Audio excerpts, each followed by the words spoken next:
దహించు అగ్ని విడుదల సదస్సు ఆగస్ట్ 5, 6, 7 తేదీలలో ప్రతిరోజు ఉదయం 10 గంటల నుండి ప్రారంభించబడును. ముఖ్య ప్రసంగికులు పాస్టర్ చార్లెస్ గారు చెన్నై మరియు డాక్టర్ థామస్ గారు, డాక్టర్ శివ థామస్ గారు దహించు అగ్ని మినిస్ట్రీస్ రాజమహేంద్రవరం. మీరు శాపములతో, చేతబడి శక్తులతో, మాంత్రిక శక్తులతో, అనారోగ్యముతో, ఆర్థిక ఇబ్బందులతో మరియు ఏ విధమైన బంధకాలతోనైనా బంధించబడి ఉన్నారా? అయితే రండి, ఈ కూడికలో పాల్గొని విడుదల మరియు ఆశీర్వాదం పొందండి. విడుదల పరిచర్యలో ఉన్న వారికి తర్ఫీదు ఇవ్వబడును. స్థలం దహించు అగ్ని ఆడిటోరియం, నటరాజ్ థియేటర్, రాజమహేంద్రవరం. మరిన్ని వివరాలకు 9494940072 మరియు 73.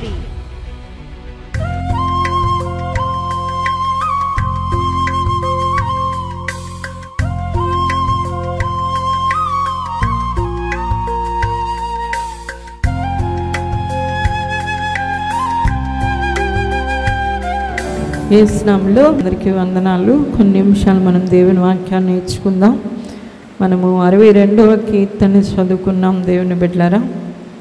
ఈ కీర్తన దావీదు రాసిన కీర్తన. ఈ కీర్తనలో ఒక మాట చెప్తా ఉన్నాడు, 11వ వచనం. బలము తనదని ఒక మారు దేవుడు సెలవిచ్చెను, 2 మారులు ఆ మాట నాకు వినబడెను. దేవునికి స్తోత్రం. బలము తనదని దేవుడు సెలవిచ్చాడు, ఆ మాట నాకు 2 సార్లు వినబడింది అని ఈ కీర్తనకారుడు చెప్తున్నాడు. నిజమే, దేవుడు మన బలమై ఉన్నాడు, దేవుడు బలవంతుడై ఉన్నాడు. దేవునికి స్తోత్రం. ఆయన బలవంతుడిగా ఉండడమే కాదు, తన బిడ్డలైన వారికి తన బలాన్ని ఇస్తున్నాడు. ఎందుకంటే మనం బలహీనులుగా ఉన్నప్పుడు శాతాన్ని జయించలేం, లోకాన్ని జయించలేం, పాపాన్ని జయించలేం. కాబట్టి ఈ లోకంలో మనం బలవంతులుగా ఉండి మన శత్రువైన శాతాన్ని జయించి మనం అత్యధిక విజయముతో దేవుని దగ్గరికి వెళ్ళాలని దేవుడు కోరుకుంటున్నాడు. ఈ లోకంలో మనము అనేక దురాత్మ శక్తులతో, అంధకార సంబంధమైన లోకనాదులతో మనం పోరాడి జయించవలసిన వారమై ఉన్నాం. కాబట్టి దేవుడు ఏం చేస్తున్నాడంటే బలాన్ని ఇస్తున్నాడు. బలము నాది అని దేవుడు చెప్తున్నప్పుడు ఈ కీర్తనాకారుడికి అది 2 మారులు వినబడిందట.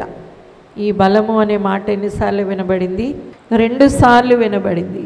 దీన్ని బట్టి మనం చూసినప్పుడు దేవుడు బలము ఒక వ్యక్తిలోకి 2 రీతిలుగా వస్తుంది అని మనకు అర్థమవుతుంది.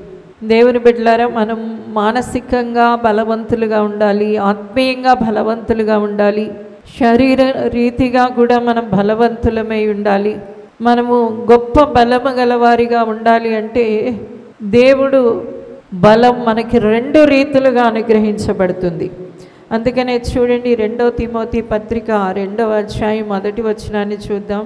నా కుమారుడా, క్రీస్తు యేసునందున్న కృపచేత బలవంతుడవు కమ్ము. క్రీస్తు యేసు కృపచేత నీవు బలవంతుడవు కమ్ము.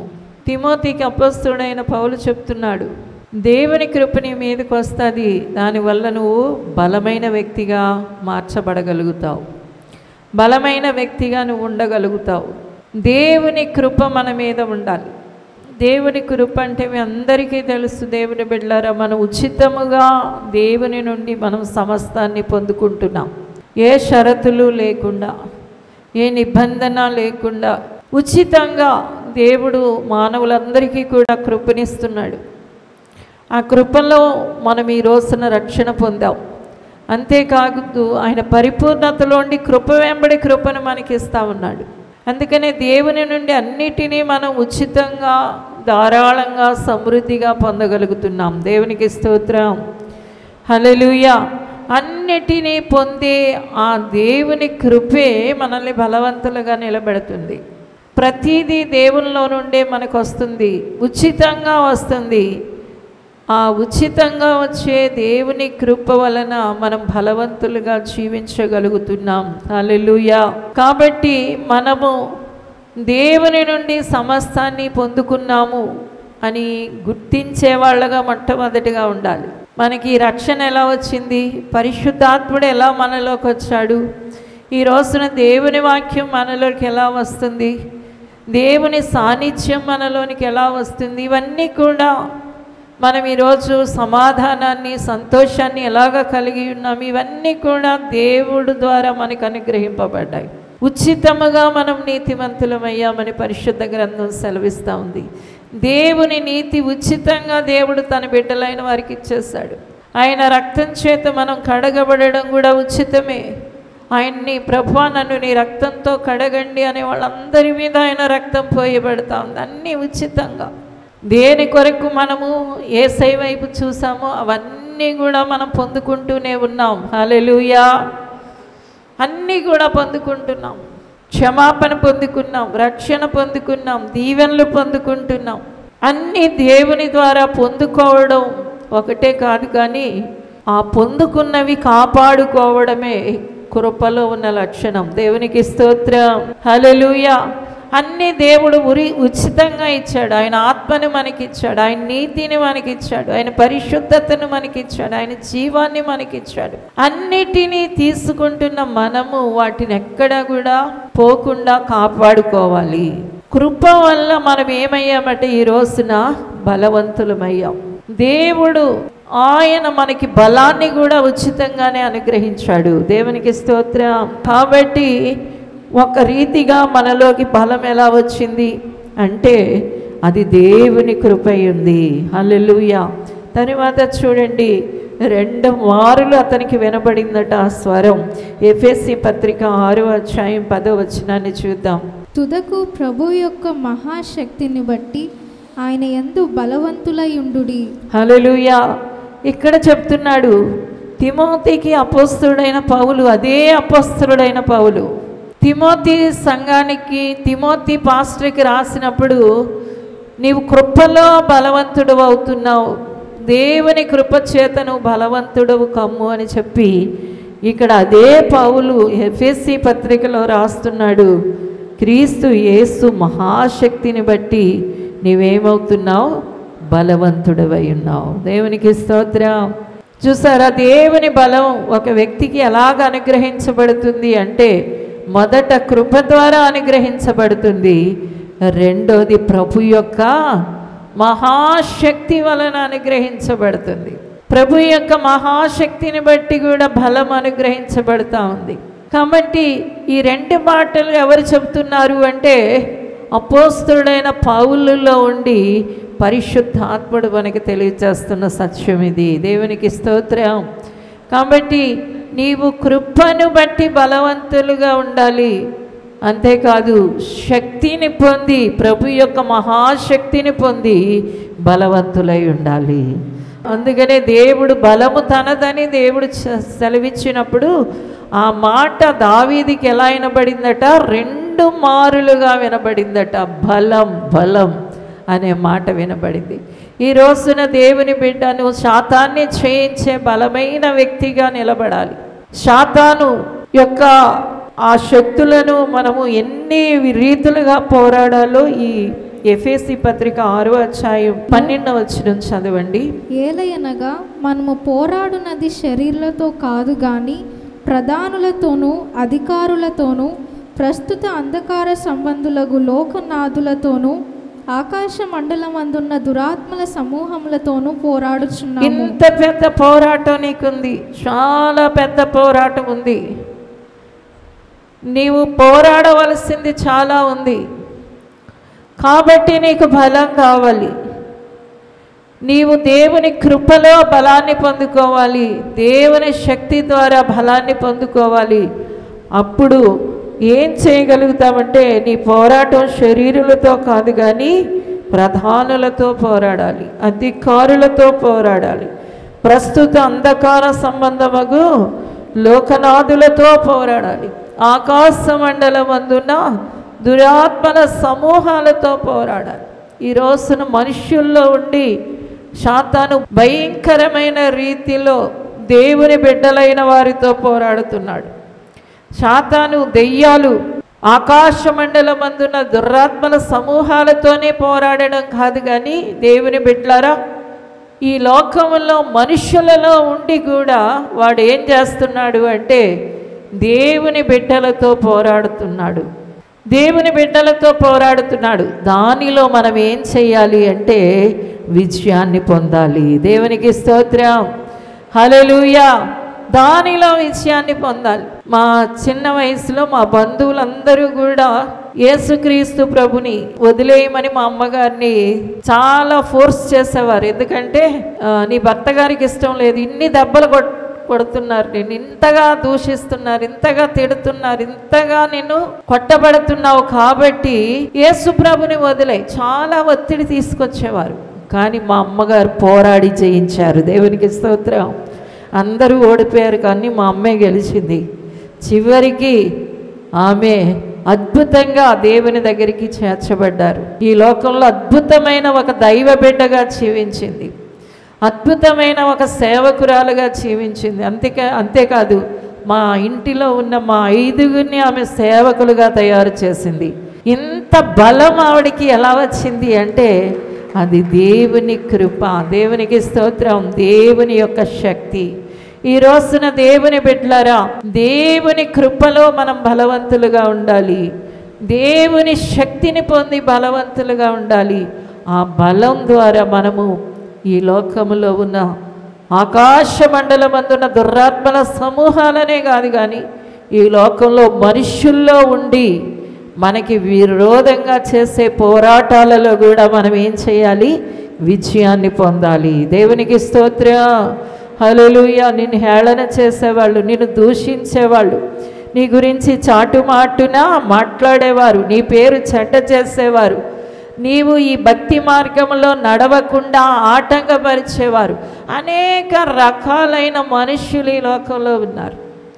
వీళ్ళలో నుండే పోరాడుతుందట. అందుకని అక్కడ రాశాడు, ప్రధానులు, అధికారులు, ప్రస్తుత అంధకార సంబంధమైన లోకనాథులు, అనేక రకాల మనుషులు నీ మీదకి లెగుస్తూనే ఉంటారు, నీ మీద యుద్ధం చేస్తూనే ఉంటారు. కానీ దేవుని బలం నీవు పొందితే గనుక విజయాన్ని చూడగలుగుతావు. దేవునికి స్తోత్రం, హల్లెలూయా. దేవుని కృపలో బలవంతులు అంటే దేవునిని అడిగి ఉచితంగా ఆయన ఫలాన్ని తీసుకోవడం. రెండోది ఆయన శక్తిని పొంది మనము బలమైన వారిగా నిలవబడడం. హల్లెలూయా. తరువాత చూడండి, హెబ్రీ పత్రిక 11:33 చూస్తే ఇంకొక 2 విషయాలు మనకి కనబడుతూ ఉన్నాయి. ఎందుకంటే దేవుడు ఇచ్చింది ఒకటిస్తే 2గా భక్తుడు చెవులో వినబడినట్లే ఈ రోజున 2 విశ్వాసాలు ఇక్కడ కనబడుతున్నాయి. హెబ్రీ 11:33 వారు విశ్వాసము ద్వారా రాజ్యములను జయించిరి, నీతి కార్యములను జరిగించిరి, వాగ్దానములను పొందిరి, సింహముల నోళ్లను మూసిరి, అగ్ని బలమును చల్లార్చిరి, ఖడ్గధారను తప్పించుకొనిరి, బలహీనులుగా ఉండి బలపరచబడిరి, యుద్ధములో పరాక్రమశాలులైరి, అన్యుల సేనలను పారద్రోలిరి, స్త్రీలు మృతులైన తమ వారిని పునరుద్ధానము వలన మరలా పొందిరి, కొందరైతే మరి శ్రేష్టమైన పునరుద్ధానము పొందగోరి విడుదల పొందనొల్లకై యాతన పెట్టబడిరి, మరికొందరు తిరస్కారములను, కొరడా దెబ్బలను, మరి బంధకములను, ఖైదును అనుభవించిరి, రాళ్లతో కొట్టబడిరి, రంపములతో కోయబడిరి, శోధింపబడిరి, ఖడ్గముతో చంపబడిరి. హల్లెలూయా. చూసారా, ఇక్కడ 2 విశ్వాసాలు మనకి ఇక్కడ కనబడతా ఉన్నాయి. ఒక విశ్వాసం ఏంటి అంటే వాళ్ళు దేవుణ్ణి నమ్మడం వల్ల అనేక అద్భుతాలు పొందుకున్నారు, అగ్ని బలాన్ని చల్లార్చారు. హనన్యా, మిషాయేలు, హసర్యాలు అగ్నిగుండంలోకి వెళ్ళినప్పుడు ఏమైంది అంటే అగ్ని బలం ఏమైపోయింది చెప్పండి? చల్లారిపోయింది. తరువాత ఖడ్గధారను తప్పించుకున్నారు. ఇలాగా ఒకటి కాదు, అగ్నిలో తరువాత దానియేలును సింహాల బోన్లో పడేసినప్పుడు సింహాలు నోరులు మూయబడ్డాయి. దేవునికి స్తోత్రం. ఇలాగ అనేక అద్భుతాలు పొందుకొని దేవుడి ద్వారా వాళ్ళు అనేక కష్టాల నుండి, శోధనల నుండి బయటికి రాగలిగారు. అయితే కొందరైతే ఆ కష్టాల్లో, శోధనలో నలిగిపోతూ హతసాక్షులు అయిపోయారు. ఈ రెండు కూడా ఏంటి అంటే విశ్వాసమే. దేవునికి స్తోత్రం, హల్లెలూయా. ఈ రెండిటి పేరు ఏంటి చెప్పండి? విశ్వాసం. విశ్వాసము అనేది దేవుడు ఒకటిస్తున్నాడు, అది మన జీవితంలో రెండు రీతిలుగా పనిచేయవలసి ఉంది. ఒక్క విశ్వాసం ఏంటి అంటే నీవు అన్నిటి నుండి తప్పించుకొని ఒక మంచి స్థితిలో నిలబడడం అయితే, క్రీస్తు కొరకు అనేక బాధలు పడి, కష్టాలు పడి, ఆఖరికి చంపబడి మోక్షానికి వెళ్ళడం కూడా విశ్వాసమే. రెండు విశ్వాసాలు ఈ రోజున మనము కలిగి ఉన్నాం దేవుని బిడ్డలారా. ఈ రెండవ విశ్వాసాన్ని చాలామంది స్వీకరించరు. దేవుడి కోసం ఎంతైనా నేను సహిస్తాను, ఎంత కష్టమైనా సహిస్తాను, దేవుని కొరకు నేను కొట్టబడినా చంపబడినా కూడా నాకు దేవుడే కావాలి. హల్లెలూయా. మనుషుల చేత నేను దూషించబడినా, అవమానించబడినా, కొట్టబడినా, జైలు పాలైనా, చంపబడినా కూడా నేను దేవుణ్ణి విడిచిపెట్టను. దేవునికి స్తోత్రం. దేవుని ద్వారా మేలు పొందే విశ్వాసమే మనకు ఉండకూడదు, కానీ దేవుని ద్వారా శ్రమలు పడే విశ్వాసాన్ని కూడా మనం కలిగి ఉండాలి. హల్లెలూయా. ఈ అంత్యకాలంలో ఏం జరుగుతుందో మనకు తెలియదు దేవుని బిడ్డలారా. మనం ఇప్పటి వరకు దేవునిలో విశ్వాసాన్ని బట్టి మనం సురక్షితంగా ఉన్నాం, అవునా కదా? క్షేమంగా ఉన్నాం, ఆరోగ్యంగా ఉన్నాం, ఆయుష్ని కలిగి ఉన్నాం, అన్నిటినీ పొందుకుంటున్నాం, అంతగా దీవించబడుతున్నాం. ఇదే విశ్వాసం కొరకు రేపొద్దున మనల్ని ఎవరైనా కొడతారు, ఎవరైనా తిడతారు, ఎవరైనా చంపవచ్చు, కానీ ఆ విశ్వాసాన్ని కూడా కలిగి ఉండాలి. నన్ను కొట్టినా, నన్ను చంపినా యేసే నా విశ్వాసం. దేవునికి స్తోత్రం, హల్లెలూయా. రెండు విశ్వాసాల గురించే హెబ్రీ గ్రంథకర్త మాట్లాడుతున్నాడు. ఒక విశ్వాసములో వారు అన్నిటినీ పొందుకున్నారు, రెండో విశ్వాసములో బాగా నలగగొట్టబడుతున్నారు. నీవు ప్రభువును బట్టి, నువ్వు యేసుని నమ్ముకున్నాక నీకు మేలు జరిగినా, నష్టం వాటిల్లినా నా ప్రభువే, ఆయన్ని విడిచిపెట్టే ప్రసక్తే లేదు అని చెప్పగలిగిన విశ్వాసాన్ని కలిగి ఉండాలి. దేవునికి స్తోత్రం. నా దేవుడే అనే విశ్వాసాన్ని దేవుడు కోరుకుంటున్నాడు. అందుకని విశ్వాసంలో కూడా రెండు రకాలు ఉన్నాయి. ఒకటి పొందుకోవడం అయితే, రెండోది కొట్టబడడం కూడా విశ్వాసమే. ఎవరైనా నిన్ను తిట్టి, దూషించి, కొట్టి, చివరికి చంపినా కూడా ఆ విశ్వాసములో నిలబడే వ్యక్తులుగా ఉండాలి. చప్పట్లు కొట్టి దేవుని నామానికి మహిమ చెల్లించండి. తర్వాత చివరిగా చూడండి, మనకి ఇంకొక విషయం కనబడతా ఉంది. మత్తయి సువార్త 7వ అధ్యాయం 22వ వచనాన్ని చూడండి. ఆ దినమందు అనేకులు నన్ను చూచి, ప్రభువా ప్రభువా, మేము నీ నామమున ప్రవచింపలేదా? నీ నామమున దయ్యములను వెళ్ళగొట్టలేదా? నీ నామమున అనేకమైన అద్భుతములు చేయలేదా అని చెప్పుదురు. అప్పుడు నేను మిమ్మును ఎన్నడను ఎరుగను, అక్రమము చేయువారులారా నా యొద్ద నుండి పొండని వారితో చెప్పుదును. కాబట్టి ఈ నా మాటలు విని వాటి చప్పున చేయు ప్రతి వాడును బండ మీద తన ఇల్లు కట్టుకొనిన బుద్ధిమంతుని పోలియుండును. వాన కురిసెను, వరదలు వచ్చెను గాని, గాలి విసిరి ఆ ఇంటి మీద కొట్టెను గాని, దాని పునాది బండ మీద వేయబడెను గనుక అది పడలేదు. హల్లెలూయా. ఇక్కడ మనకి రెండు విషయాలు కనబడతా ఉన్నాయి. ఒక వ్యక్తి అభిషేకం పొంది అనేక అద్భుత కార్యాలు, అనేక ఆశ్చర్య కార్యాలు చేస్తూ బలంగా దేవుని మాటలు ప్రకటిస్తూ ఉన్న వ్యక్తి ఉన్నాడు, ఇక్కడ మనకు కనబడుతున్నాడు. అయితే ఒక వ్యక్తి అయితే బండ మీద ఇల్లు కట్టుకొనిన వ్యక్తి కనబడతా ఉన్నాడు. దేవుడు అంటున్నాడు, బండ మీద ఇల్లు కట్టుకోవడం అంటే నా మాటలు విని వాటి ప్రకారం చేయువాడు. దేవునికి స్తోత్రం.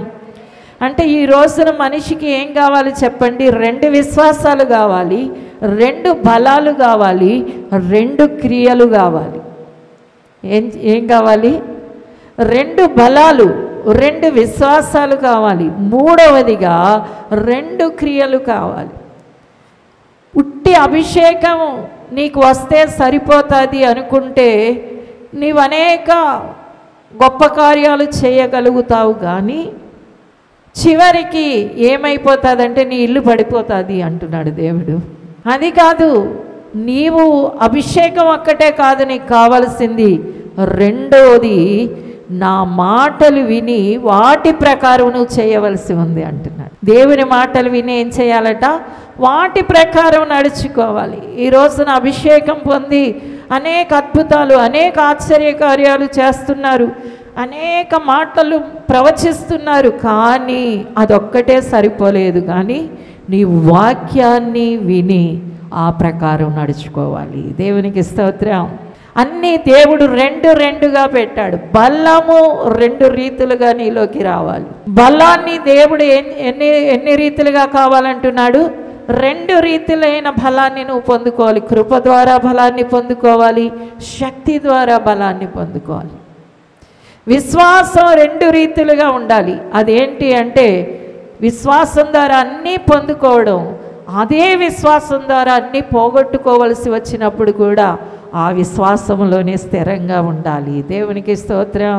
అందుకని నువ్వు క్రైస్తవుడు అయినందుకు ఒకవేళ కొట్టబడినా తిట్టబడినా కూడా ఆ విశ్వాసంలో స్థిరంగా ఉండాలి. మూడోది ఏంటి అంటే అభిషేకం ఒక్కటే సరిపోదు, వాక్యానుసారమైన జీవితం కూడా ఉండాలి. దేవునికి స్తోత్రం. హల్లెలూయా. అభిషేకం ఒక్కటే ఉంటే అప్పటికప్పుడు నీకు బాగానే ఉంటుంది, కానీ తరువాత వరదలు వచ్చినప్పుడు నీ ఇల్లు పడిపోతుంది. వాక్య ప్రకారం నువ్వు నడుచుకున్న వ్యక్తివైతేనే నీవు నిలిచి ఉంటావు. కాబట్టి అభిషేకం ఉండాలి, వాక్యం ఉండాలి. దేవునికి స్తోత్రం. వాక్యానుసారంగా జీవించే జీవితం ఉండాలి. ఈ రెండు మనం కలిగి ఉంటే విశ్వాసములో 2, బలములో 2, అభిషేకం వాక్యం 2 కలిగి ఉన్న వాళ్ళు దేవుని బిడ్డలారా, వాళ్ళు జీవితాలు ఎలా ఉంటాయో మనకి పరిశుద్ధ గ్రంథం ద్వారా అర్థమవుతుంది. వారు ఎల్లప్పుడూ కూడా ప్రియమైన యేసయ్యతో పాటు ఉండగలుగుతారు. దేవునికి స్తోత్రం. ఈ లోకమందు పరలోకమందు కూడా మనం పరిపూర్ణంగా యేసయ్యతో జీవించే గొప్ప జీవితాన్ని కలిగి ఉండగలుగుతాం. కాబట్టి నీకు 2 విశ్వాసాలు కావాలి, 2 బలాలు కావాలి నీకు. మూడోదిగా అభిషేకం కావాలి, వాక్యం కావాలి. అందరూ లేచి నిలబడండి, ప్రార్థన చేసుకుందాం.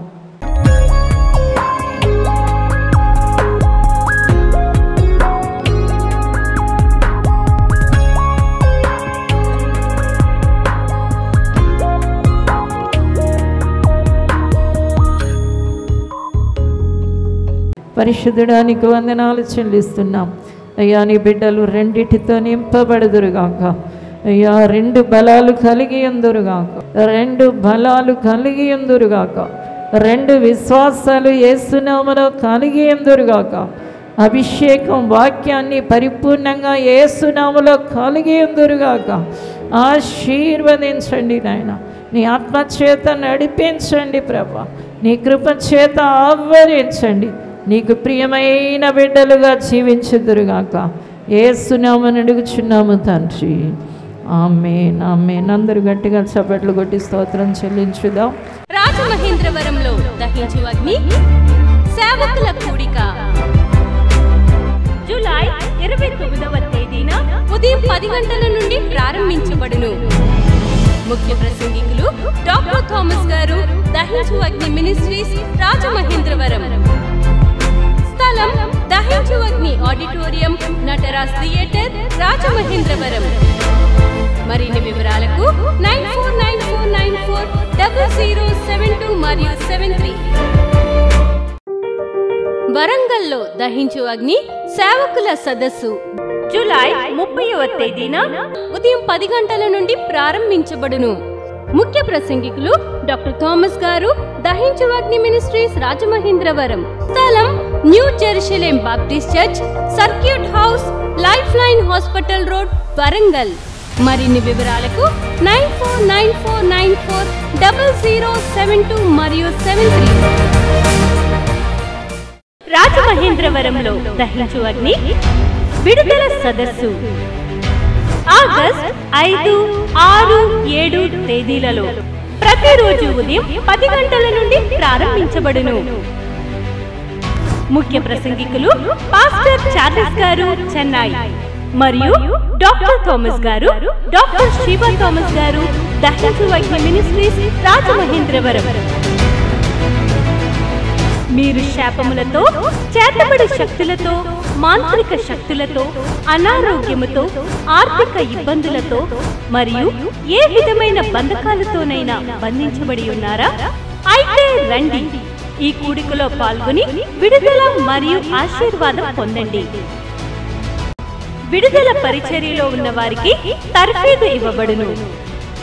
స్థలం దహించు అగ్ని ఆడిటోరియం, నటరాజ్ థియేటర్, రాజమహేంద్రవరం. మరిన్ని వివరాలకు 9494940072 మరియు 73. డాక్టర్ థామస్ గారి కలము నుండి క్రొత్తగా విడుదల చేయబడిన హెబ్రీ గ్రంథ వ్యాఖ్యాన పుస్తకం అందుబాటులో ఉన్నవి. ఈ పుస్తకం కావలసిన వారు 200 రూపాయలు రుసుము చెల్లించి పొందగలరు. కొరియర్ లేదా పోస్టల్ రుసుము ఉచితం.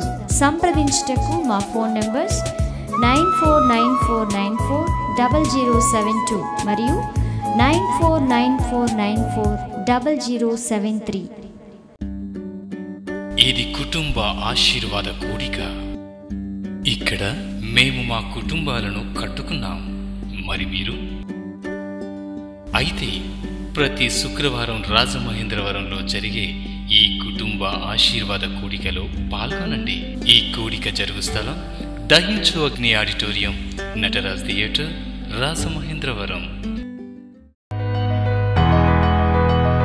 సికింద్రాబాద్ లో దహించు అగ్ని అద్భుత అసాధారణ కూడిక ప్రతి శనివారం సాయంత్రం 5 గంటల నుండి ప్రారంభించబడును. స్థలం SPG church ground, alpha hotel వెనుక, సికింద్రాబాద్.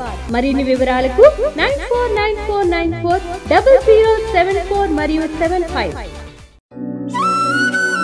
రాజమహేంద్రవరంలో దహించు అగ్ని అభిషేక ఆదివారపు ఆరాధన ఇప్పుడు ప్రతి ఆదివారం ఉదయం 9:30 నుండి ప్రారంభించబడును. తప్పక పాలు పొందండి, దైవిక ఆశీర్వాదం పొందండి. స్థలం దహించు అగ్ని ఆడిటోరియం, నటరాజ్ థియేటర్, రాజమహేంద్రవరం. మీ ప్రార్థన అవసరతలకు 9494940072 మరియు 73. ఈ టీవీ కార్యక్రమాన్ని చూసి ఆశీర్వదించబడినట్లయితే దహించు అగ్ని టీవీ పరిచర్యకు మరియు బ్లెస్సింగ్ ల్యాండ్ కు సహకరించండి. దహించు అగ్ని trust current account number 357222444370, State Bank of India main branch, Rajamahendravaram. My address doctor Thomas దహించు అగ్ని మినిస్ట్రీస్, తుమ్మలోవా, రాజమహేంద్రవరం.